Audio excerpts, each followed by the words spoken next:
नहीं, totally disappointment कि हमने 438 करने के बाद भी 440 करवा दी है। 2 रन की न्यूजीलैंड की जो है वो लीड हो गई है। बस समझ नहीं आती कि आपने सिलेक्शन क्या किया। पहले तो 4 हमने जो है वो बॉलर कराए हैं, 5वां बॉलर हमारा कप्तान बाबर आजम जो है वो बॉलिंग करने लग जाता है। बाहर आज कैन विलियमसन ने भी 100 कर लिया और उसके बाद टॉम लेथम ने भी सेंचुरी की है, डेवन कॉनवे ने भी रन किए और हर इंडिविजुअल जो है वो हर प्लेयर न्यूजीलैंड का स्कोर कर रहा है। 2 रन की लीड हो गई है न्यूजीलैंड की। डे 3 438 किया पाकिस्तान ने पहले इनिंग में। डे 2 का भी आपको बताऊंगा। डे 3 पे पूरी बात करेंगे कि न्यूजीलैंड कर क्या रहा है। यही मेन चीज़ होती है। सिलेक्शन इन्होंने क्या किया। आप देखो, आप पिच को क्रिटिसाइज करते हो या आप बात करते हो कि ओपोजिशन के अपने प्लेयर्स नहीं देखे थे। अब भाई जब यासिर शाह परफॉर्म कर रहा है तो अब यासिर शाह को खिलाएं। प्रॉपर लेग स्पिनर नहीं है आपके पास। बात यह कि अबरार अहमद के साथ आपके पास दूसरा है ही नहीं। और जो 2 फास्ट बॉलर आपने खिलाए हैं जी, मोहम्मद वसीम जूनियर है और मीर हमजा की तो पेस ही देख लो 128 130 पे। और इसके अलावा जो आपका ये वसीम जूनियर है, T20 में भाई साहब विकेट नहीं लेते हैं और टेस्ट में आप सोच रहे हैं कि वो विकेट्स लेंगे। तो ये हमें सिलेक्शन पे बहुत ज़्यादा काम करना पड़ेगा। जो पाकिस्तान की बॉलिंग है उसने ही, क्योंकि जब तक आप 20 विकेट नहीं लेंगे टेस्ट क्रिकेट में तो टेस्ट मैच नहीं जीता जाता, चाहे आप जितने रन भी लगा लें ऑन द बोर्ड। देखिए पाकिस्तान ने 438 किया, सबने तारीफ की। बात यह है कि 317 for 5 था पाकिस्तान। बाबर आजम जल्दी आउट हो गए। डे 2 पे आपको बता दूं तो फिर उसके बाद नुमान अली ने 76 बॉल ले ली, क्योंकि डे 2 पे मैं वीडियो बना नहीं सका था क्योंकि बहुत ही डिसअपॉइंटमेंट हुई मुझे, क्योंकि 165 for 0 था न्यूजीलैंड डे 2 के एंड पे। 317 for 5 था पहले दिन की अगर बात कर ली जाए तो।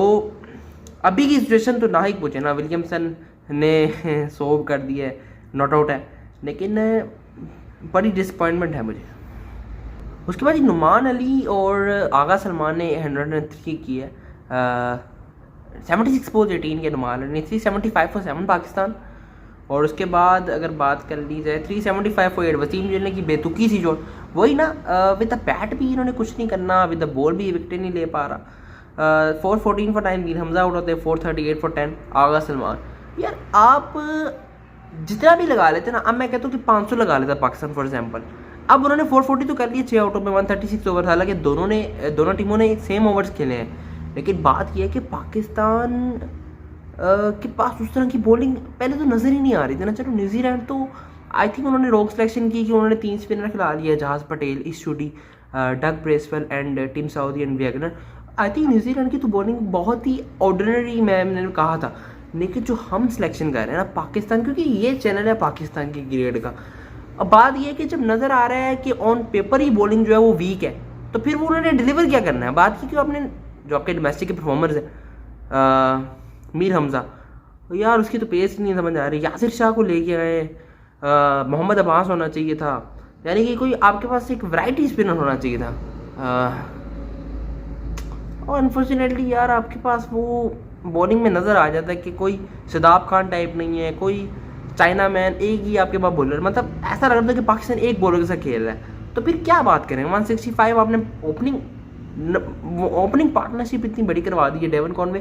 पहले दिन से वही बोल रहा हूँ कि न्यूजीलैंड की जो बैटिंग है ना, हर इंडिविजुअल आप देख लो। अभी तो डैरल मिचेल ने मिस कर दिया, टॉम ब्लेंडल 48 पे आउट हो गया, तो बड़ी ज़बरदस्त बैटिंग है न्यूजीलैंड की। वैसे पाकिस्तान के जो पहले तो 317 for 5 था डे 1 स्टम्प्स पे, उसके बाद पाकिस्तान ने 121 ऐड किए हैं, 5 पाकिस्तान के आउट हो गए। बाबर आजम वही रवायत रही है कि जब भी वो अगले दिन में आते हैं तो आउट हो जाता है, कन्वर्ट नहीं कर पाया। हालांकि 200 करने का बेस्ट चांस था वहाँ पे, लेकिन यार मैं बैटिंग को क्रिटिसाइज़ नहीं करता।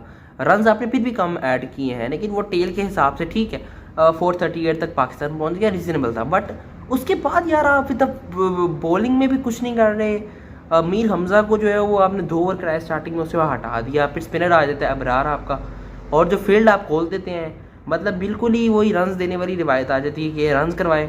और Tom Latham sweeps, Devon Conway तो आपको बताया ही था कि सॉलिड प्लेयर, लेफ्ट हैंडर, दोनों लेफ्ट हैंडर ने आपको 165 रन जो है वो लगाए हैं, जिसमें बाउंड्रीज भी थी और बड़ी डिफेंसिव आपने फील्ड कर दी थी वहाँ पे। बाबर आजम तो बिल्कुल ही खुद ओवर करने आ गए।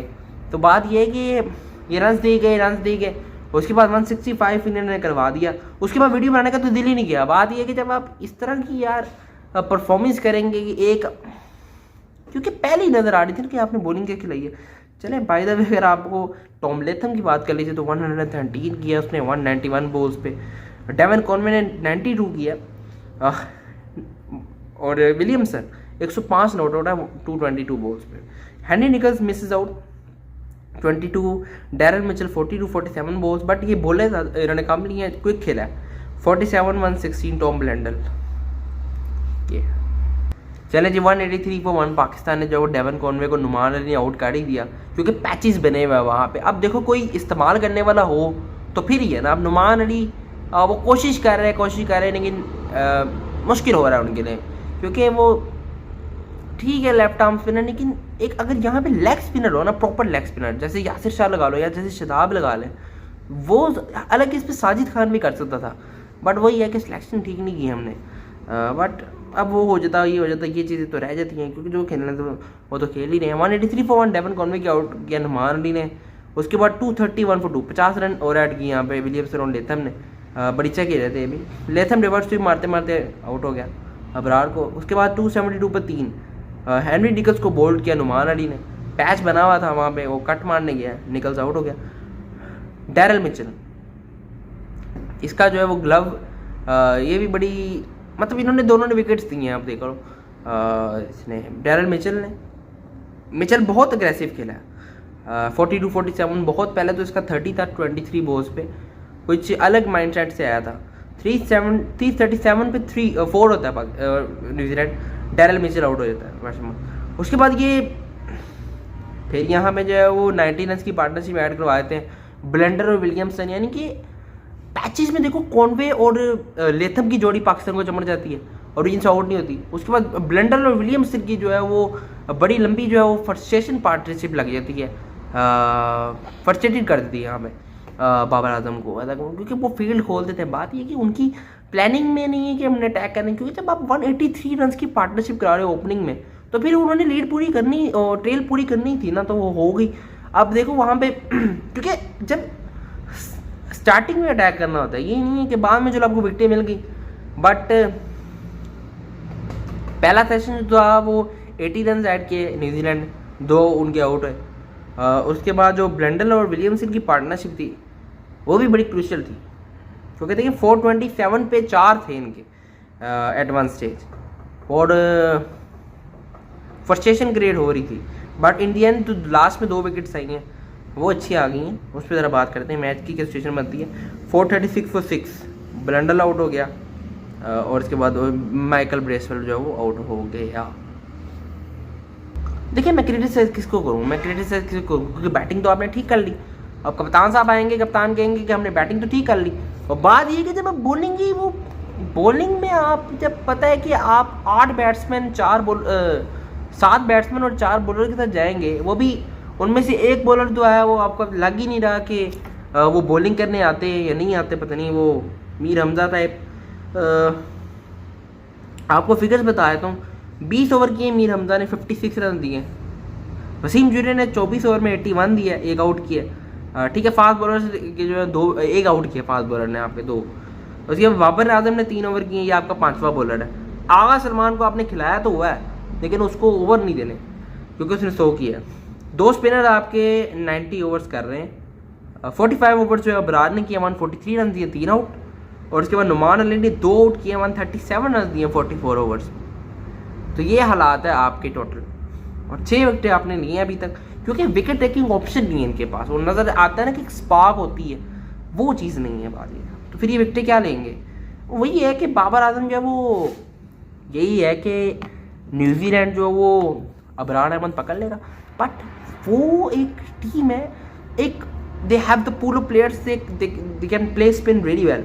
If you talk about Devon Conway, Tom Latham, Ken Williamson, they are the masters of playing spin in Asian condition. They have the ability to score runs against spin in Asian condition. क्योंकि हमने देखा है Williamson और Latham ये करते करते उन्होंने centuries करके बताया है कि ठीक है कि बाबर आजम ने वहाँ पे, आगा सलमान ने भी, बट उनकी बॉलिंग और आपकी बॉलिंग और आपकी होम कंडीशन और उनकी अवे फ़र्क है, बहुत ज़मीन आसमान का फ़र्क है। क्योंकि वो कराची में पहली बार खेल रहे हैं और 19 साल के बाद खेल रहे हैं। हम तो यूज टू हैं, but we are not used to देखिए पैचेस बन रहे हैं और आप 440 न्यूजीलैंड से करवा रहे हो, ये तो एक भयानक चीज़ है। 136 ओवर में हमारी अगर आपने किए तो आप कोशिश करें कि आउट करने की। अब 2 रन की लीड है न्यूजीलैंड की, 2 रन आपसे आगे है न्यूजीलैंड, इसका जवाब कौन देगा? बात की है कि आप सिलेक्शन ही ठीक करें ना। अब बैटिंग में क्रेडिट आपको दे रहे हैं, लेकिन कप्तानी, सिलेक्शन और जो आपका डिफेंसिव फील्डिंग हमने की है उसकी रिस्पॉन्सिबिलिटी मैंने लेनी है। अब क्या होगा? हो सकता है कि वो डे 4 पे 150 रन की लीड लें, आपको ताने और आप एक इनिंग से ही हार जाओ, इनिंग डिफीट ही ना बढ़ जाए आपको, क्योंकि चौथी इनिंग में इनको आउट करना भी बहुत सिरदर्द है, क्योंकि उनकी दोबारा से इनिंग स्टार्ट होगी और हो सकता है वो चेज भी कर जाएं। They have the ability to play spin really well, और आपके पास उस तरह के बॉलर नहीं है। अब एक बॉलर से तो टेस्ट मैच नहीं जीता जाएगा, ये एक स्पिनर अबरार विकेट ले तो टेस्ट मैच तो नहीं जीता जाता। तो ये चीज़ हमें समझनी होगी कि हमें थोड़ी सी जो है वो 6 बॉलरों के साथ जाना चाहिए। मेरा तो ये हाल है कि आप टेस्ट क्रिकेट में 5 बैट्समैन खिला लें इनफ है, क्योंकि आपको पता होता है कि 5 बैट्समैन खेल रहे हैं,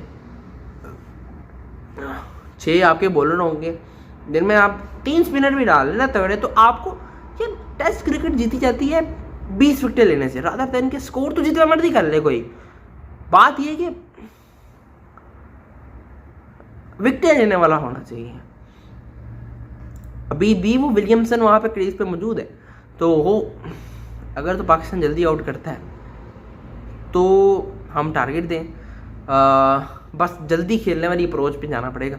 250-300 में अभी कहीं भी जा सकता है मैच, ये नहीं है कि बिल्कुल न्यूजीलैंड की तरफ ही चल गया है, बट जो हालात है वो यही है कि अगर वो 150 भी 100 भी डाल देते हैं तो फिर हो सकता है प्रेशर में, लेकिन आना तो नहीं चाहिए, पर लेकिन यू नेवर नो, पाकिस्तान है, ड्रामेटिक लैप्स हुए हैं पहले भी, लेकिन ये भी हो सकती थी, लेकिन ये भी हो सकता है कि आप उनको जल्दी आउट करके टारगेट दो और उनको आउट कर दो। So anybody's game, but as far as New Zealand concern कि उन्होंने बहुत अच्छी रिकवरी की है। आई थॉट कि 440 वॉज इनफ, बट वो तो 2 रन आ गए। सब्सक्राइब करें, नोटिफिकेशन की घंटी बजाएं, जब वीडियो आता आपको तो एक बाबर के लिए मशवरा है कि यार फील्ड आगे रखा करें और फील्ड ना खोला करो, डिफेंसिव ना जाया करो, और बात यह है कि विकेट लेने वाली अप्रोच पे जाना चाहिए।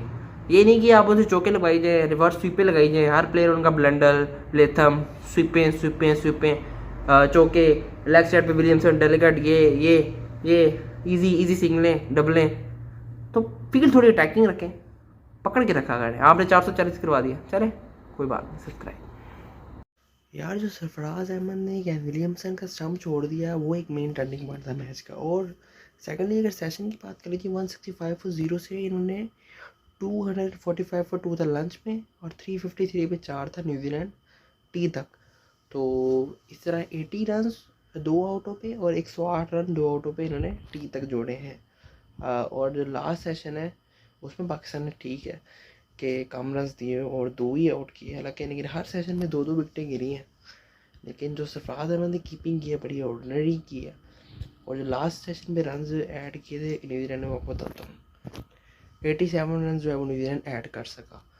कीपिंग बड़ी अजीब थी, 13 पे स्टंप हो सकता था विलियमसन, लेकिन नहीं हो सका, और जो 2-2 ओडी सिर्फ कर सकें क्योंकि बॉलर्स नहीं थे।